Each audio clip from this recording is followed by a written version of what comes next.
একেবারে আলাদা একটি সমস্যা, একেবারে ডিফারেন্ট একটি সমস্যা দেখতে পাচ্ছেন। আমি এখানে যে কোনো অ্যাপে যাই, দেখেন একটা এক্সট্রা নয়েজ হচ্ছে।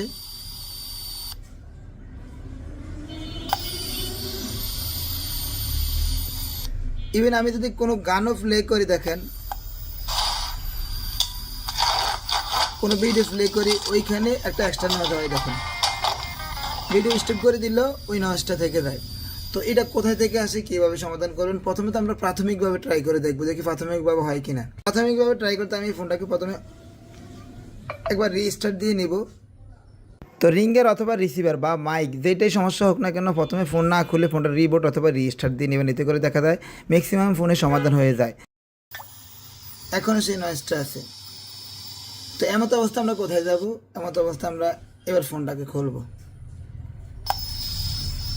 তো এই ফোনটা খোলার আগে আমি আরও একটা জিনিস চেক করে নিয়েছি, যেটা হচ্ছে সাউন্ড রেকর্ডে গিয়ে সাউন্ড রেকর্ডের সময় এই নয়েজটা আসে কিনা সেটা দেখে নিয়েছি। যদি অডিও রেকর্ডের সময়ও যদি এই ধরনের নয়েজ আসে, তাহলে আমরা অডিও কোডাক আইসিতে সমস্যাটা প্রাথমিকভাবে ধরে নিতে পারি। আর যদি রিঙ্গারের বেলা হয়, সেক্ষেত্রে রিঙ্গারের লাইনের কাজ করবো, ওটার অডিও পিআইসির পরে হবে। তো এখানে দেখতে পাচ্ছি আমরা রিঙ্গার সাউন্ড রেকর্ডের সময় অটো নয়েজটি ছিল না। তো সেক্ষেত্রে আমরা শুধুমাত্র রিঙ্গারের লাইনে কাজ করব। রিঙ্গারের লাইনে আমরা প্রথমত যে কাজটা করবো সেটা হচ্ছে জিআর ভ্যালু দেখব। তো দেখতে পাচ্ছেন এখানে রিঙ্গারের স্পিকার দুইটা লাইনের মধ্যে ভিপ দিচ্ছে, একেবারে দুইটা লাইনে শর্ট হয়ে আছে।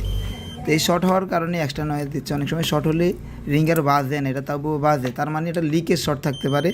এখন আমরা দেখবো আসলে মেন বোর্ড থেকে এই শর্টটা না নিচের বোর্ড থেকে এই শর্টটা। তো প্রথমত দেখতে পাচ্ছেন আমি উপর থেকে লাইনটা খুলে দিয়েছি। এবার দেখি বিপ দেয় কিনা। দেখতে পাচ্ছেন এখনও কিন্তু বিপ দিচ্ছে।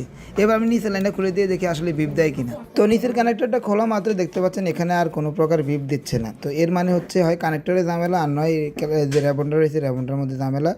এখন আমরা ভালোভাবে দেখবো কানেক্টরের মধ্যে কোনো প্রকার পানিতে পড়া আয়রন জমে আছে কিনা। অনেক সময় দেখা যায় পানিতে পড়ে গেলে বা যে কোনোভাবে হোক এই কানেক্টরের মধ্যে আয়রন জমে থাকলে এই সমস্যাটা হয়।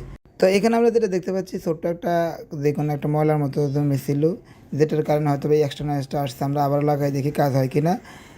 এবারে বলে রাখি, যদি এখানে আমরা সমস্যাটা না পেতাম তাহলে কী করতাম? এখানে যদি আমরা সমস্যা না পেতাম, তাহলে এই রিঙ্গারের লাইনে থাকা কোনো প্যারালাল কম্পোনেন্ট যদি থেকে থাকে, ওই কম্পোনেন্ট আমরা তুলে দেখতাম। অনেক সময় ক্যাপাসিটার বা ডায়োড যদি থেকে থাকে, সেগুলো দেখতে পাচ্ছেন আমার কাজটা খুব সুন্দরভাবে সমাধান হয়েছে।